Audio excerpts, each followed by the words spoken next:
आप सभी का स्वागत है बिल्कुल एक नई फ्रेश वीडियो में। इस वीडियो में हम समझने वाले हैं अपना T from Assam chapter glimpses of India से जो लिया गया है। ठीक है, तो इसको हम लाइन बाय लाइन बिल्कुल डिटेल में समझेंगे। ये बस कुछ नहीं, दो दोस्तों के बीच का कन्वर्सेशन है जिसको पढ़ने में बहुत मज़ा आएगा। तो देखिए, एक दोस्त का नाम है प्रांजल, जो कि अभी दिल्ली में पढ़ाई कर रहा है, और उसका दोस्त है राजवीर। ठीक है, प्रांजल पैदा हुआ था आसाम में, और उसके पापा असम में एक टी गार्डन के मैनेजर हैं।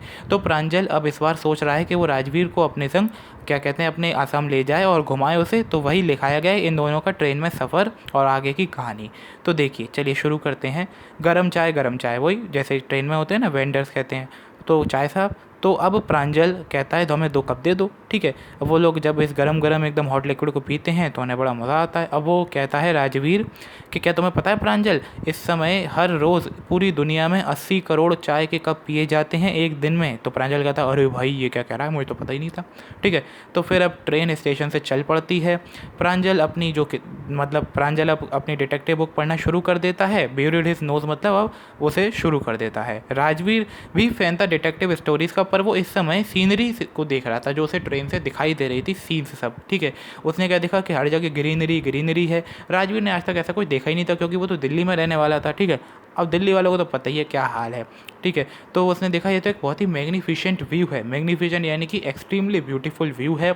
अगेंस्ट द बैकड्रॉप यानी कि बैकग्राउंड में डेंसली वुडेड हिल्स यानी कि बहुत ही ऊंची ऊंची पहाड़ियाँ हैं। ठीक है, और उसके बाद उनके सामने सी ऑफ टी बुशेस यानी कि बहुत ही ज़्यादा मात्रा में टी बुशेस के पेड़ लगे हुए हैं, जहाँ और इतने लंबे एरिया में वो फैले हुए हैं, जहाँ तक आग जाती है सिर्फ वही वही दिखते हैं। ठीक है, अब टी बुशेस को छोटा करते हुए उनसे लंबे लंबे पेड़ आते हैं, शेड ट्रीज। ठीक है, जिनके बीच में छोटे छोटे बशेस, ऐसा लग रहा है कि जैसे डॉल लाइक फिगर्स हों। तो देखिए, टी बशेस के आगे क्या हैं, ऊंचे ऊंचे ट्रीज हैं। ठीक है, और उनके सामने टी बशेस कैसे लग रहे हैं कि डॉल जैसे हो। ठीक है, अब in the distance was an ugly chimney building with smoke. तो देखिए, कुछ ही दूरी पर एक बिल्डिंग है जो कि अपनी चिमनी से धुआं फेंक रही है, स्मोक फेंक रही है। ठीक है, तो अब राजवीर कहता है हे देखो टी गार्डन आ गया।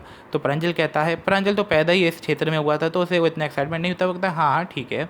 तो फिर वो कहता है this is T country now, Assam has largest concentration of plantation in the world. ठीक है, तो मतलब अब वो प्रांजल कहता है कि तो टी ही कंट्री है, यहाँ पर तो सबसे ज़्यादा वो है ही। तो अब राजवीर कहता है हाँ मैं पढ़ रहा था, जितना मुझे पता चला टी के बारे में मैंने सब पढ़ा है। ठीक है, अब राजवीर कहता है और कि हमें पता है कोई नहीं जानता होगा टी कैसे डिस्कवर हुई, मैं जानता हूँ कई सारे लेजेंड्स को जिन्होंने ये बताया है। तो प्रांजल कहता है लेजेंड्स, कौन से लेजेंड? तो फिर राजवीर 2 कहानी सुनाता है। पहली कहानी तो एक चाइनीज़ एम्परर की। वो क्या था, हमेशा उबला हुआ पानी पीता था। तो एक दिन कुछ पत्तियाँ उसके पानी में गिर गईं और उसने उसे उबाल के पी लिया, तो उसे बड़ा अच्छा टेस्ट आया। तो फिर उनको टी लीव्स कहा जाने लगा। तो फिर ये कहा दूसरी सुनाओ, प्रांजल ऐसा कहता है। स्कॉफ्ड यहाँ पर लिखा हुआ है, उसका मतलब है कि उसका मजाक उड़ाते हुए अच्छा दूसरी सुनाइए जरा, ऐसे।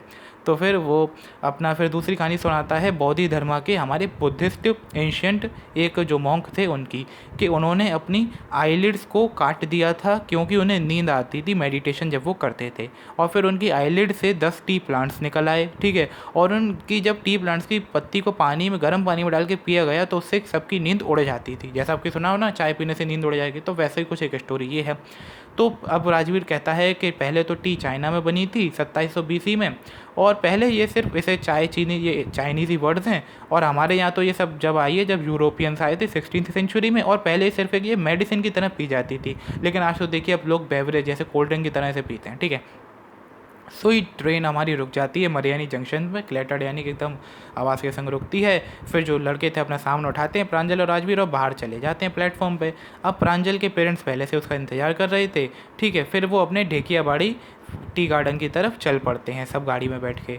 अब 1 घंटे बाद एक कार बहुत ही शार्प टर्न से मुड़ती है। ठीक है, तो उन्होंने एक छोटा सा कैटल ब्रिज क्रॉस करा था और अब वो धेकियाबाड़ी टी स्टेट में आ गए थे। ठीक है, अब on both sides the gravel road were acre upon एकड़। तो देखिए अब क्या लग रहा था सीन को देख के कि रोड के दोनों ही तरफ रोड, ठीक है, ग्रीनरी ही ग्रीनरी थी, टी बशेस से भरी हुई थी दोनों ही तरफ, बिल्कुल सब एक सी कटिंग के, एक सी लेंथ हाइट सब कोई बिल्कुल लगे थे। बहुत ही सुंदर दृश्य लग रहा था। और वहाँ पर टी प्रकर्स भी लगे हुए थे काम पर, एप्रन पहन के, पीछे डलिया लिए।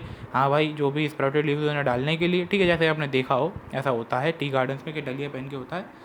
अब फिर प्रांजल के पापा ने क्या करा, स्लो कर ली अपनी गाड़ी जिससे कि एक ट्रैक्टर चलाया जाए जिसमें टी लीव्स भरी हुई थी। ठीक है, तो फिर राजवीर कहता है ये सेकंड फ्लश है ना स्प्राउटिंग पीरियड, अपने उनके पिताजी से पूछता है प्रांजल के राजवीर कि ये यही पीरियड है ना सेकंड फ्लश और या स्प्राउटिंग पीरियड, ये मई से लेकर जुलाई तक रहता है और इसमें बेस्ट टाइप की टी यील्ड होती है, उगती है। तो फिर प्रांजल के पापा कहते हैं लगता है तुम अपना होमवर्क करके आए हो राजवीर, मतलब एक लड़के ने इतनी जानकारी कलेक्ट करी तो सोचिए कितनी बड़ी बात है। तो फिर वो कहता है हाँ mister Barua, but I hope to learn much more while I am here. तो वो कहता है कि हाँ वैसे तो मैं करके आऊँ, लेकिन मुझे उम्मीद है कि यहाँ पर रह के मैं और भी ज़्यादा सीखूँगा। आपका चैप्टर ख़त्म हो गया, आपको भी नहीं विश्वास हुआ ना, मुझे भी नहीं हुआ था पढ़ के, लेकिन अब ये ख़त्म हो चुका है। ठीक है, इतना ही है सिर्फ। अब आपको क्या याद रखना है, आपको पहले तो राजवीर और वो प्रांजल की क्वालिटीज़ याद रखनी है। जैसे कि राजवीर एक क्या कहते हैं बहुत ही क्यूरियस था, नॉलेज गेनर था, हमेशा लर्निंग करता रहता था, ठीक है, और एक अच्छा फ्रेंड भी था वो, ठीक है, और उसे डिटेक्टिव स्टोरीज़ पसंद थी, और वो क्या कहते हैं हमेशा उसे ग्रीनरी देखकर बहुत अच्छा लगता था, ठीक है, आप इसे कह सकते हैं वो एक एनवायरनमेंट लवर भी था। ये सब भी हमें पता चलता है। अब हम प्रांजल की बात करें तो वो एक अच्छा लड़का था जो कि वहाँ पैदा हुआ था आसाम में। वो एक फ्रेंडली लड़का था जिसने इतना अच्छा दोस्त बनाया राजवीर, और बस कुछ नहीं, ठीक है। अब आपका जो बोर्ड में से क्वेश्चन आया था वो आया था इनकी कन्वर्सेशन बिल्डअप करने पे। आपको बस स्टोरी तो मैंने बताई है, मेन आपको वहाँ पे जाके मज़ा आएगा। इसका कोई ऐसा टफ क्वेश्चन नहीं आएगा इस चैप्टर से, ये कोई अच्छा सा इंटरेस्टिंग क्वेश्चन आएगा, आप आराम से कराएंगे, मुझे पूरा भरोसा है। उम्मीद करता हूँ आपको ये समझ आया। अगर समझ आया ना तो बस एक लाइक, एक कमेंट और सब्सक्राइब कर दो, और कुछ नहीं चाहिए। कमेंट बस जो आपको समझ आया, जो चाहिए, जो डाउट लगता है वो लिख लेना, पूछ लेना, मैं आपको ज़रूर रिप्लाई दूंगा। इसलिए चलिए अब अगली वीडियो में इंतज़ार करेंगे आपका। Thank you.